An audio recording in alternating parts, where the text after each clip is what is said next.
सिद्धिभ्यः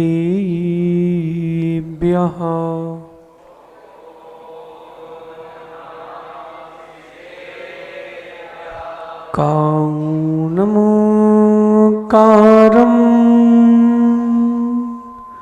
अरियन्ताणं च सिद्धसारणम् वोच्छामि पायिवैणं भव्याणं सयल जीवाडम् नमो अरन्ताणं नमो सिद्धाणं नमो आयिरीयाणं नमो वज्रायाणं नमो लोये सब साउडम। पंच परमिष्टि भगवंतों की, आचार्य प्रवर भगवत समंत भद्र स्वामी की, आचार्य भगवान गुरुवर विशुद्ध सागर जी मुनराज की, परम पूज्य मुनि श्री आदित्य सागर जी महाराज जी की जय, मुनि संघ की जय। यहाँ हम सभी प्राकृत व्याकरण के लक्षण को समझने के लिए प्राकृत में रचित साहित्यों के अनुवाद के लिए, साथ ही साथ नवीन साहित्यों की रचना के लिए प्राकृत व्याकरण को पढ़ रहे हैं। विषय गंभीर है और आज आपके 20 मिनट जा चुके हैं। कल से समय का ध्यान रखें। कल अपन ने प्रथम अध्याय पढ़ा था। जो भी कल विद्यार्थी नहीं थे उनको उसका वीडियो मिला कि नहीं? हाँ, कल के प्रवचन का, सुबह की और मध्याह्न की कक्षा का। क्यों शुभम, वीडियो नहीं जा रही है? हाँ, प्राइवेट करके लिंक दे दो आप,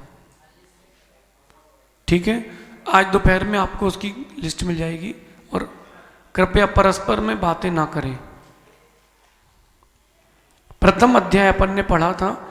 आप सबके पास ये प्रथम अध्याय का पत्र होगा, हैं? सभी के पास है? किन के पास नहीं है? तो आप ला करके पहले दो। प्रथम अध्याय के पत्र को बड़ा संक्षेप से आपको हम बता देते हैं कि वर्णमाला जो प्राकृत की है,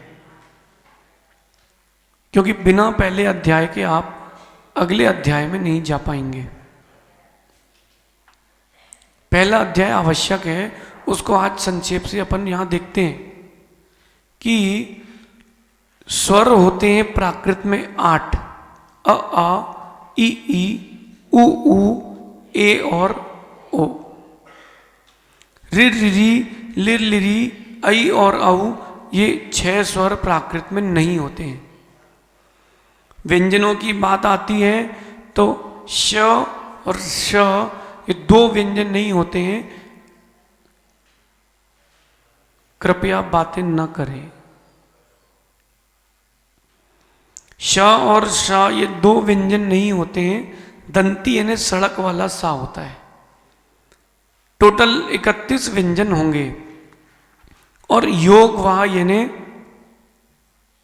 अनुस्वार दिख रहे हैं। ये अनुस्वार जो है ये एक योगवाह प्राकृत में होता है। इसके बाद अल्प प्राण महाप्राण की व्यवस्था आपको बताई गई थी और साथ में रस और दीर्घ की व्यवस्था बताई गई थी। उनसे अपन अब कंबल वाली व्यवस्था भी आपको बताई गई थी। उसके बाद अपन अब आगे बढ़ते हैं। शाशा को साही होता है शौर शनि प्राकृत में। आज मध्याह्न में भोजन के उपरांत आप लोगों का एक काम है कि जो दोनों कक्षाएं हो चुकी हैं उनको अच्छे से श्रवण करना। भाई आप उसको डाल दीजिए और लिंक जो है पंडित जी को भेज दीजिए।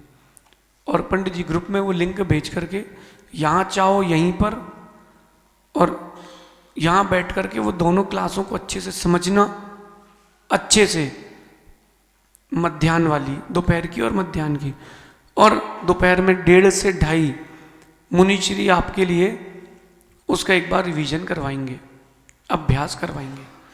द्वितीय अध्याय अपन प्रारंभ कर रहे हैं। कल हमने समझा था कि प्राकृत में 3 प्रकार के शब्दों की व्यवस्था है।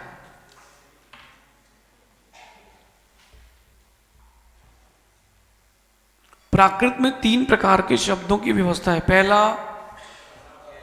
पहला तत्सम, दूसरा तद्भव, तीसरा देशज। तत्सम यानी संस्कृत और प्राकृत में जो एक से चलते हैं वो तत्सम, ठीक है। और तद्भव जो संस्कृत से प्राकृत रूप बनाए जाते हैं, जैसे कर्म को कम, ठीक है। और देशज यानी देशी शब्द जो बोलचाल में प्रयोग होते हैं, डाल, ढक्कन, बेड़ा, किवाड़, दरवाजे को क्या कहते हैं?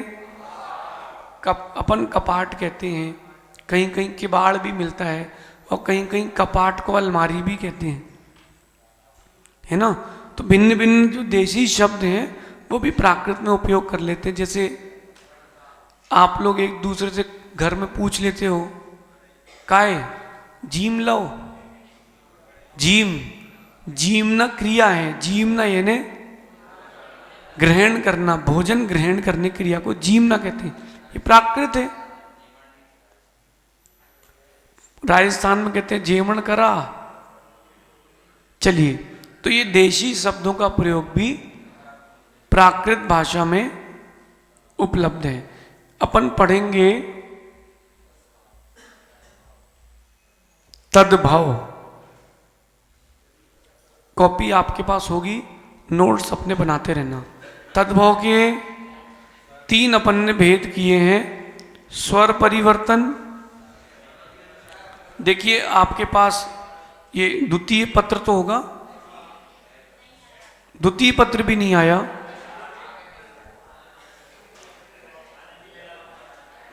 शांति, पहला पत्र, द्वितीय पत्र, हम कुछ वहां दे दो, कुछ यहां दे दो। द्वितीय पत्र कितने लोगों के पास नहीं है? चलिए थोड़ा सा परस्पर में बांट ले। इस तरफ कितने लोगों के पास नहीं है? ठीक है। शांति,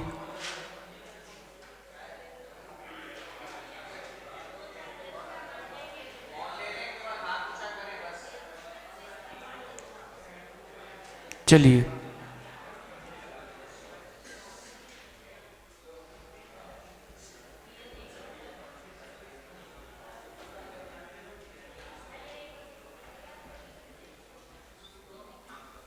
देखिए, पत्र मिल गया द्वितीय, सबको मिल गया। जिनको नहीं मिला वो सिर्फ मौन लेके हाथ ऊपर करो, हाथ ऊपर करे रहो जब तक नहीं मिले, मिल जाएगा। चलिए, द्वितीय पत्र में प्रथम पृष्ठ को देखिए। 3 प्रकार के शब्द होते हैं, तत्सम, तद्भव और देशज। देखिए, जो संस्कृत के शब्द प्राकृत के में संस्कृतवती स्वीकार किए गए वे तत्सम। देखो ध्यान से, फिर तद्भव और देशज। समझने वाला विषय देशज है, वो अपन कल समझ चुके हैं। तत्सम बड़ा सरल है, तद्भव गंभीर है। तो तद्भव में 3 प्रकार के लिखे हुए हैं विषय। स्वर परिवर्तन, सरल अर्थात असंयुक्त व्यंजन परिवर्तन, और कठिन व्यंजन परिवर्तन। दिख रहा है? स्वर परिवर्तन पर अपन आज विचार करते हैं कि ये स्वर परिवर्तन क्या है। देखो, प्राकृत में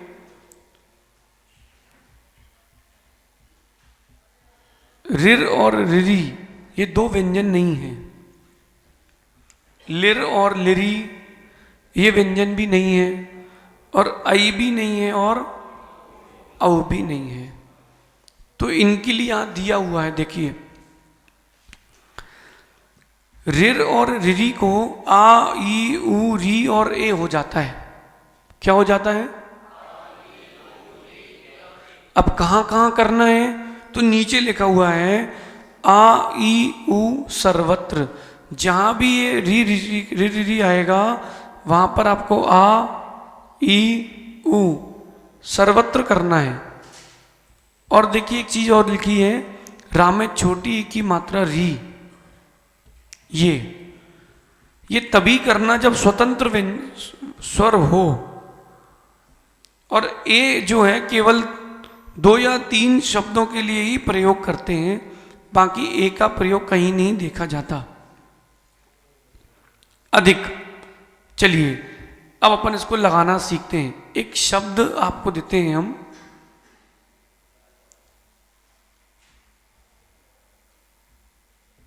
क्या लिखा है ये? मृग। अब देखिए मृग में री है कि नहीं है? तो री के लिए अपन को क्या आदेश किया है, अपन इसको खोल के समझते हैं एक बार, है ना। मां में री हो गया, री। अब री के लिए क्या आदेश कहा उन्होंने अपन से? आ ई उ, री और ए। लेकिन यहां पर जो ऋषि वाला री है वो व्यंजन के साथ है ना। और एक शब्द में और लिखता हूं यहां पर, ऋण। ये ऋण में री स्वतंत्र है, जैसे का, इस का में का और आ दोनों हैं, और इस का में का और री हैं, और इस का में का और ई हैं। दिख रहे हैं ना। तो ये स्वतंत्र नहीं है। क्योंकि ये स्वतंत्र स्वर क्यों नहीं है? क्योंकि व्यंजन के आश्रित है, उसके साथ हैं। तो ये जो री है ये व्यंजन के साथ है, और ये जो री है ये स्वतंत्र है। चलिए ये स्वतंत्र समझ में आ गया, स्वतंत्र और अस्वतंत्र। तो आ ई उ व्यंजन वाले के साथ आप आदेश कर सकते हो, तो इसके रूप बन जाएंगे मिग, मुग, मग।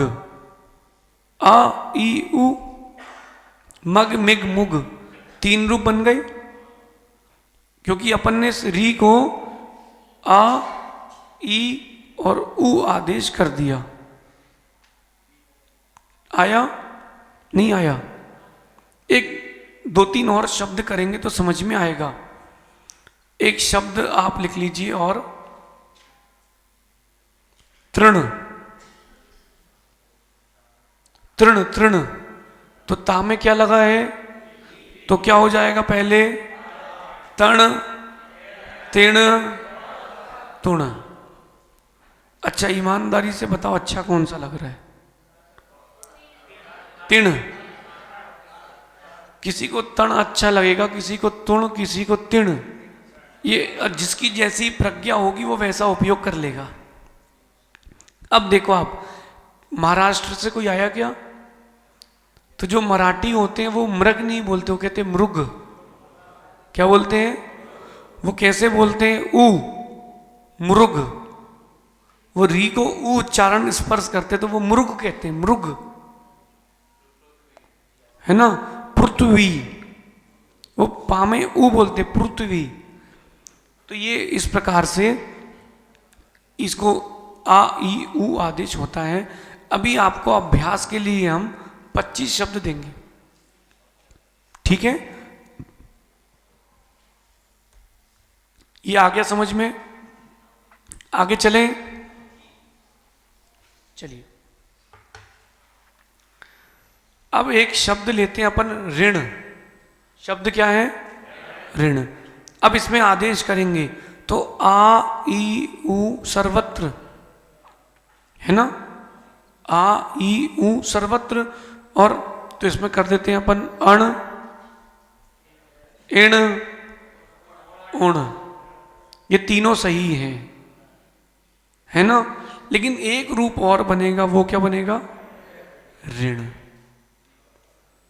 मतलब जब अपन री आदेश करेंगे तो 4 रूप बनेंगे। कितने? 4। और जब अपन ए आदेश करेंगे तो भी 4 रूप बनेंगे। कैसे बनेंगे अपन देखते हैं। ये आया समझ में ऋण। एक और शब्द अपन देखते हैं इसमें, रिद्धि। रिद्धि का क्या बनेगा? अद्धि, इद्धि, उद्धि और रिद्धि। अच्छा क्या लग रहा है? रिद्धि अच्छा लग रहा है। लेकिन आप देखना कि जब बीजाक्षरों की बात आती है, 48 मंत्रों की, तो उसमें बोलते हैं नमो व्युव इड्डी पत्ताड़म। इड्डी मतलब रिद्धि, ऐसे बना है वो। इड्डी बोलते ना, नमो व्युव इड्डी पत्ताड़म, कि जहाँ विक्रिया रिद्धि मुनियों के लिए नमस्कार हो, तो वो रिद्धि शब्द इड्डी ऐसे बना है। आ रहा समझ में? ऐसे। हाँ, आ गया। अपन एक बार देखते हैं ए आदेश कब करते हैं, फिर इसका अभ्यास करेंगे तुरंत। ए केवल 3 जगह आदेश होता है। देखिए अपने, ए 3 जगह आदेश होता है, ग्रह, गृह्यते और वृंत शब्द में। केवल 3 शब्दों में इसका आदेश लिखा है। शब्द क्या है ये? ग्रह। ग्रह को आदेश करें। देखो अब सबसे पहले क्या होगा? गह, फिर गिह, फिर गुह, फिर गेह। क्योंकि री को ए करना है ना, तो अपन ने क्या किया? गा में से री निकाला और इसको ए आदेश कर दिया, तो क्या हो गया? ये गे। आ रहा समझ में? इसको आपको हम प्रक्रिया से बताते हैं, लंबी प्रक्रिया से समझने के लिए। शब्द क्या है? ग्रह। इसको खोलते हैं। फिर री का लोप, री को ए और हा, इन दोनों को जोड़ा तो क्या हो गया? अब ऐसे ही री को कर दिया आ आदेश, तो क्या हो गया? गह। री को करोगे आप ई आदेश तो गी, और री को ऊ करोगे तो गुह। ये कातंत्र में जैसे पृथक पृथक खोल के पढ़ते ना व्याकरण में, वैसे। अब अपन ने पढ़ा है कि रिर री को आ ई ऊ सर्वत्र स्वतंत्र स्वर आने पर री, और ए केवल 3 शब्दों के लिए। ग्रह, 2 शब्द आपके पृष्ठ पर पत्र पर दिए हैं, गृह्यते और वृंत। इन 3 शब्दों के लिए आदेश है ये वाला। कौन सा वाला? ए वाला। बाकी शेष के लिए इसका मतलब ये हुआ, जब भी आ ई ऊ होगा आदेश, तो 4 रूप तो बनेंगे ही। या तो री मिलेगा, या तो आ ई ऊ मिलेंगे तो 3 रूप, और री और ए करेंगे तो अपन को 4 रूप मिलेंगे। अब इसके अपन कुछ दृष्टांत आप लिख लो। ये शब्द को देना, इसके आप दृष्टांत लिख लो अभ्यास के लिए, क्योंकि अभ्यास से बड़ा गुरु कोई नहीं। चलिए,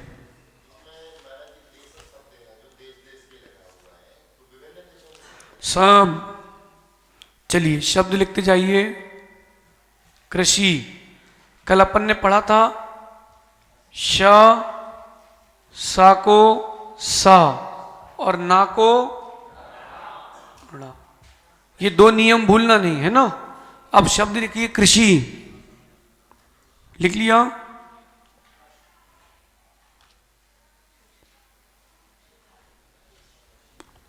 चलिए और शब्द लिख लीजिए। हाँ,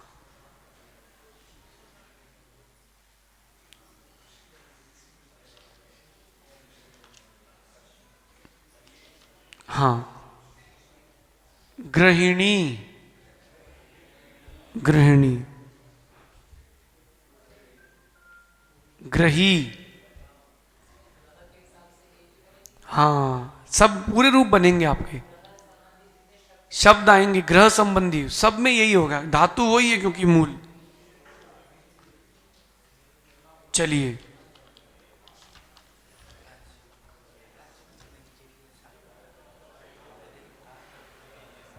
भ्रश लिखिए, एक शब्द और लिखिए, भृगु। लिखते जाइए,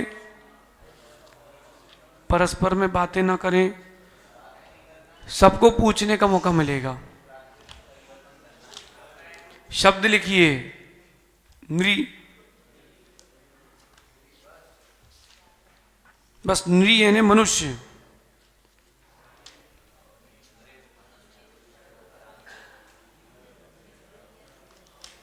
एक शब्द लिखिए, नृशंस।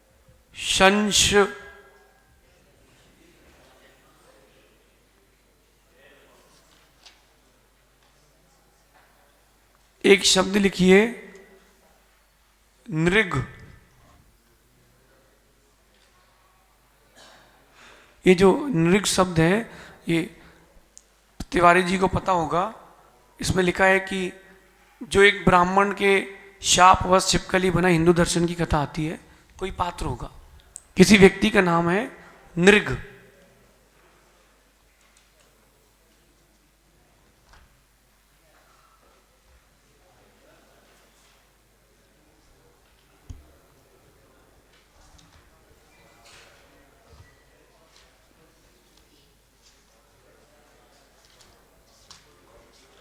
इतनी लिख ली आप लोगों ने?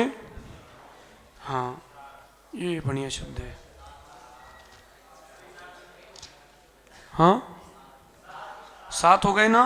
बाकी एक शब्द और लिख लीजिए आप, पृथु। पृथु, हाँ, पृथु। फिर एक, हाँ, पृथु।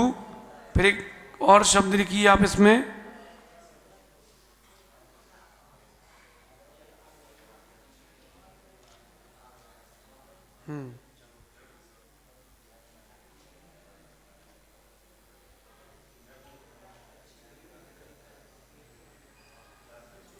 प्रश, प्रश। हाँ, इतनी शब्द देते हैं ताकि आपको, कितने हो गए? बस ठीक, 9 का अंक अच्छा है। ये आपके लिए होमवर्क है, दोपहर में 1 से 1.5 से 2.5 महाराज जी चेक करेंगे, और इसके अभ्यास से आपको सीखने आएगा। विशेष बात बताऊं प्राकृत सीखने की, जिसकी जितनी गलती होगी उसको उतना सीखना मिलेगा। मैंने पहली बार सीखने के बाद 3500 श्लोक प्रमाण टीका का अनुवाद कर दिया। कितनी? फिर बाद में मालूम चला कि सौरसेनी, मागधी, पाली इसका भेद ही नहीं जानते थे, क्योंकि स्वयं पढ़ी थी। फिर 3500 श्लोक प्रमाण फिर से ठीक करी, लिख ली, फिर पूरी फिर से ठीक करी, फिर वो छपी। अब उसको पढ़ते तो लगता है कि किसी बच्चे ने लिखी है। अब मैं उसको फिर से परिष्कृत करके फिर छपवाऊंगा। इष्टोपदेश भाष्य पर लिखी थी। तो प्रारंभ अवस्था में जितनी गलती होगी उतना सीखेंगे आप। इसका यह मतलब नहीं कि जान के करें। दूसरा स्वर लिर और लिरी, इनको आदेश होता है इली। ये आपके पत्र में एक प्रिंटिंग मिस्टेक हो गई, इसको सुधार लेना। सबसे अंतिम शब्द है किलत्त, लिखा हुआ है किलत्त, उसको किलित्त कर लेना। देखिए, हाँ, लिर लिरी को क्या आदेश करना है? इली। अब देखिए, एक शब्द ये आया अपने पास,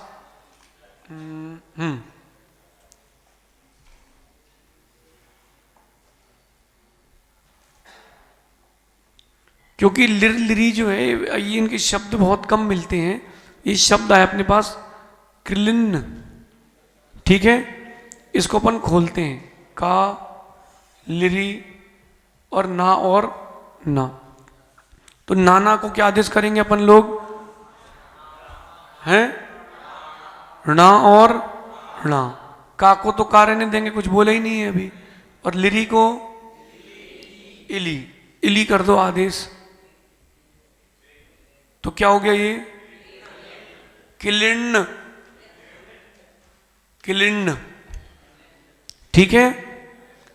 और एक शब्द और दिया है कृलिप्त, आपको दृष्टांत के लिए यहां दिया हुआ है कृलिप्त। उसमें किलित लिख लेना, टाइपिंग मिस्टेक है उसमें। किलित, लिर को इली, समझ में आया। इसके शब्द ज्यादा नहीं, 2 ही 3 शब्द मिलते हैं बस, ज्यादा शब्दों का प्रयोग नहीं होता। जो मुख्य है उस पर अपन जोर देते हैं। आई, ये क्या लिखा है, बोलना जरा। ये दोनों पढ़ो, क्या लिखा है, ये क्या है और ये, दोनों में अंतर क्या हुआ। लिखने का अंतर है, बोलने में अंतर नहीं आ रहा। यही प्राकृत की विशेषता है कि यहां लिखने में अंतर आ जाए, बोलने में नहीं आएगा। तो आई जब भी आएगा उसको 2 आदेश आप कर सकते हो, ए अथवा आई। शब्द देखते हैं, शब्द है अपने पास, क्या लिखा शब्द, वैर। तो वा, आई और रा। आई को एक बार ए आदेश करेंगे तो वैर, और आई को दूसरी बार आई आदेश करेंगे तो वैर। आ रहा है। एक शब्द आप बताओ आई का, चलिए शब्द क्या बोल रहे हैं, शैल। शैल, इसका क्या बनेगा, सैल अथवा शैल। Shelley SIM संपत्तो। पंडित जी, इन बच्चों के लिए मेरा एक मन है कि एक, जितने बच्चे शिविर में आए हैं इनका किसी परिषद से, किसी संस्था से, किसी से ना जोड़ करके स्वतंत्र रूप की एक इकाई बनाई जाए और इन बच्चों की गोष्ठी और हम ये गोष्ठियां प्रारंभ की जाए। प्रारंभ, और गोष्ठी में संचालक भी अपन ही हैं और रिजल्ट निकालने वाले भी अपन हैं, टिप्पणी करने वाले भी अपन हैं। गलती होगी तभी तो सीखेंगे, अगर आपका मन हो है। लेकिन इतना ध्यान रखना, ज्ञान भरपूर मिलेगा। क्या मिलेगा, ठीक है। कभी कभी स्ट्रेट रहना चाहिए। लिफाफे की चिंता नहीं करोगे तो ज्ञानी बन जाओगे। ये आया समझ में, शैल। अब आपको मैं शब्द देता हूं, लिखो। आप एक शब्द बोलते हो, क्या बोलते हो, तेल ले आओ, तेल। शब्द क्या होता है, तैल। फिर लिखो मैल, क्या बनेगा इसका। अब आप और शब्द लिखते जाइए। देखो, जितना अभ्यास करोगे उतना ज्ञानी बन जाओगे। तैश,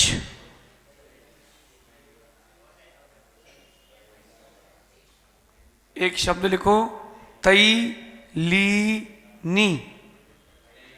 तैलिनी,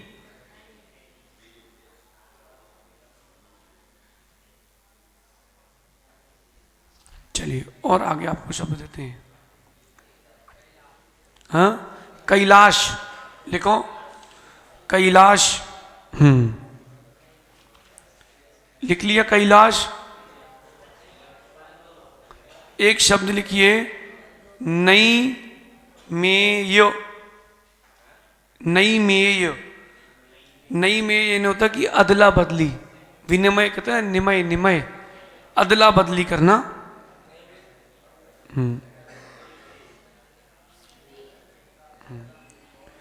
एक लिखिए नई दान, नई दान।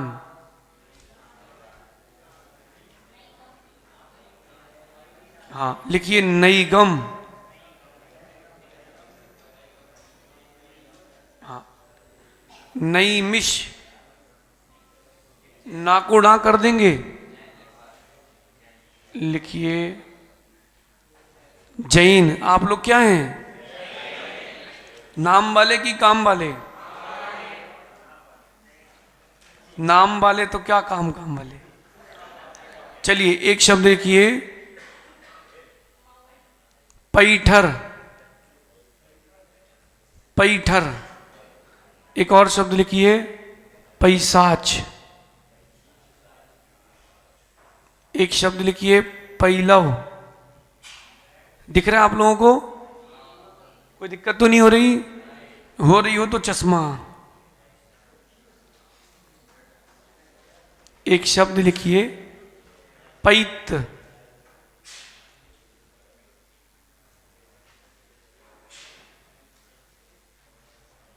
हाँ, ये बड़ा प्रसिद्ध है, पूरी दुनिया इससे परेशान है, इसको भी लिख लीजिए। शब्द तो सुधर जाए, कम से कम व्यक्ति सुधरे ना सुधरे। पैसून मतलब चुगली, चुगली करने वालों को पंडित जी बड़ा मजा आता है। एक शब्द लिखिए बई डाल।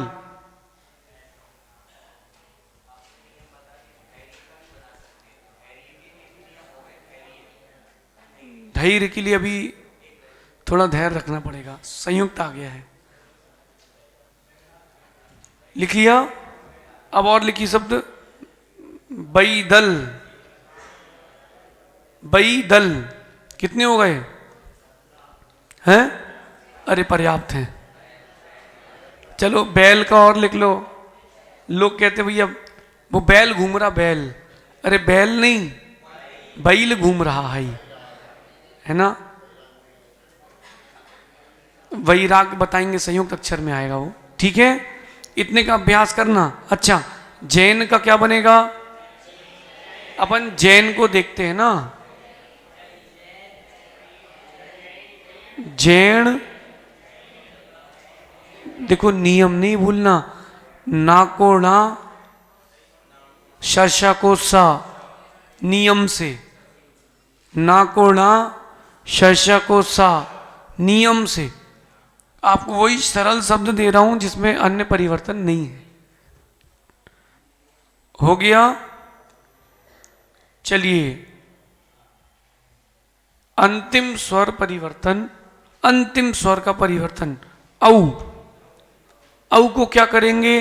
तो कह रहे हैं औ को ओ अथवा उ अथवा औ। ये तीन आदेश मिलेंगे। पृष्ठ पलटा लीजिए। चौथे नंबर का जो इसमें क्रम है, ओ स्वर को ओ उ अथवा औ आदेश होता है। अब शब्द दिया नीचे गौरव। देखिए अपने प्रश्न में, पत्र में दिया है गौरव, तो क्या बन गया उसका? गौरव, गुरव और गौरव। ऐसे ही आप इसका बना करके दिखाओ क्या बनेगा। क्या लिखा है ये? मौन। आप क्या बोलते हो? तो गलत है कि सही? सही, क्योंकि हम प्राकृत कहते हैं। मौन का बनेगा मौन,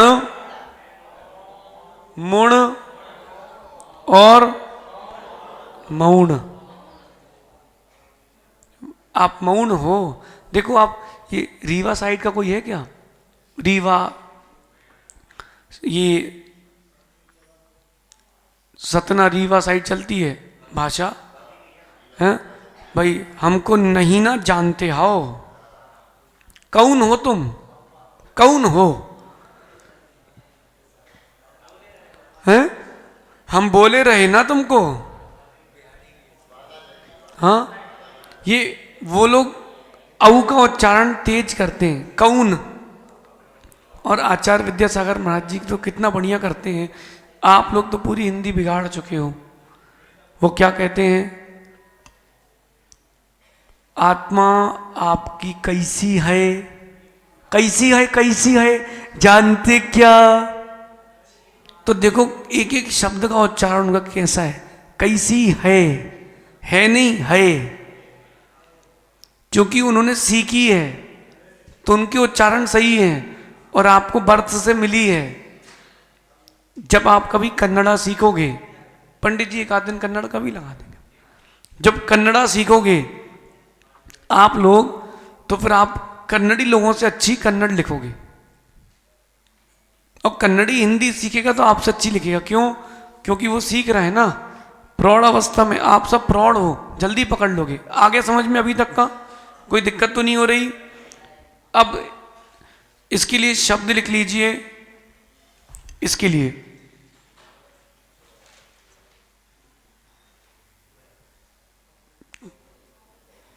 लिखिए बौद्ध।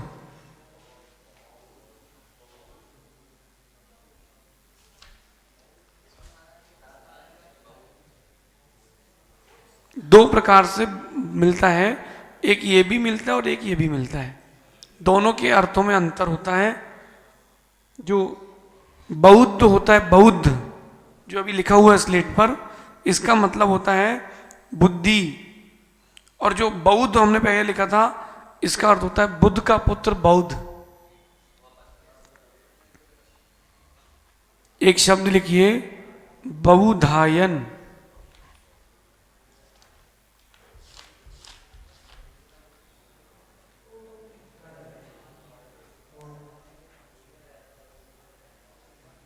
लिखिए रौहिण।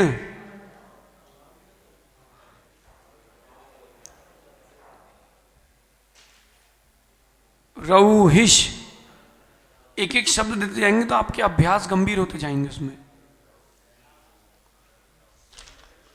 हाँ, ये अच्छा शब्द है।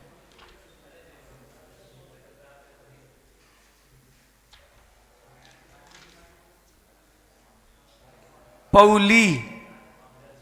एक शब्द और लिखिए मौली। देखो गंभीरता से पढ़ना, बहुत मेहनत लगती है। हम एक बार खा के 6 घंटे पढ़ा रहे हैं, बहुत मेहनत लगती है। पढ़ाई व्यर्थ नहीं जाना चाहिए बच्चे लोग। लिखो एक शब्द और लिखो। जनवरी में कौन सा महीना होता है? पौष मासे। आप क्या कहते हो? पौष मासे।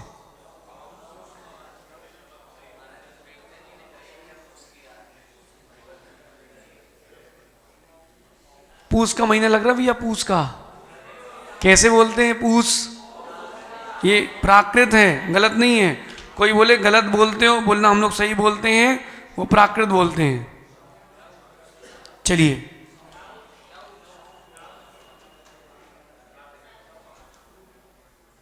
हाँ लिखिए। एक शब्द होता है नौ। नौ मतलब नौका।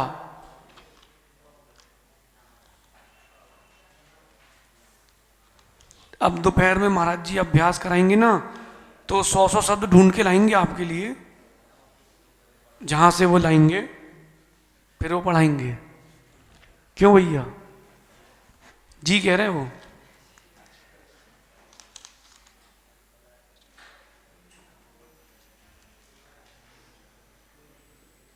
कितने शब्द हो गए हैं? एक और कर लेते हैं। 9 हो गए। 9 नहीं 9। 9 नहीं 9। हाँ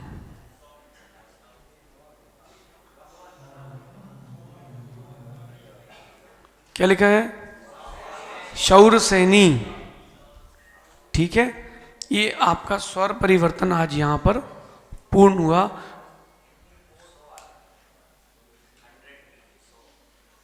सौ वो भी बताएंगे आपको। चतुर्थ दिन संख्या भी पढ़ाएंगे। जो आप हिंदी में संख्या बोलते हो सब प्राकृत है। 69, 69 बोलते हो आप लोग उसको। 49, 39, 29, ऊन 20, तो अपन बोलते हैं अपभ्रंश। अपन बस इसमें थोड़ा सा परिवर्तन करोगे तो प्राकृत है ना। ये आपके स्वर परिवर्तन यहां तक पूरा हो गया। अब इसका अच्छा अभ्यास करना। कल सुबह की कक्षा जो हुई थी वो और आज की ये, इन दोनों का अच्छे से होगा ज्ञान, तब आप आज दोपहर की शाम की कक्षा समझ पाओगे।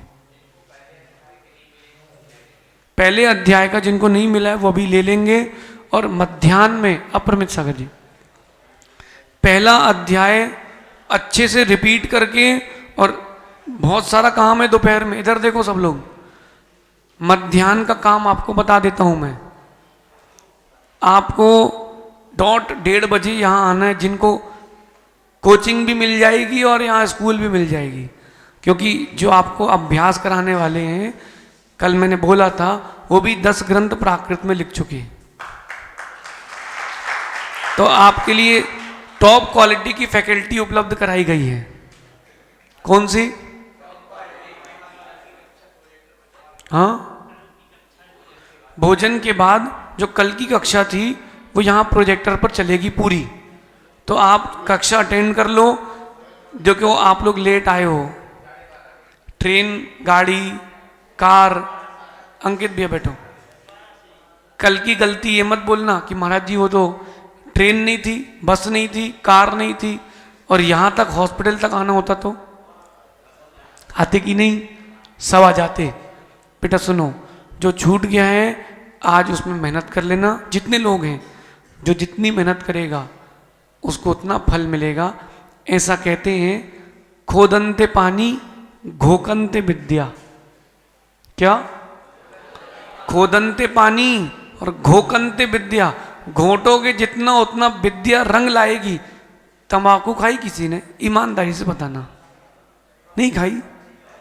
खाई है? किसने खाई? ये घिस्सा, घिस्सा। जल्दी बताओ, आगे चलेंगे फिर।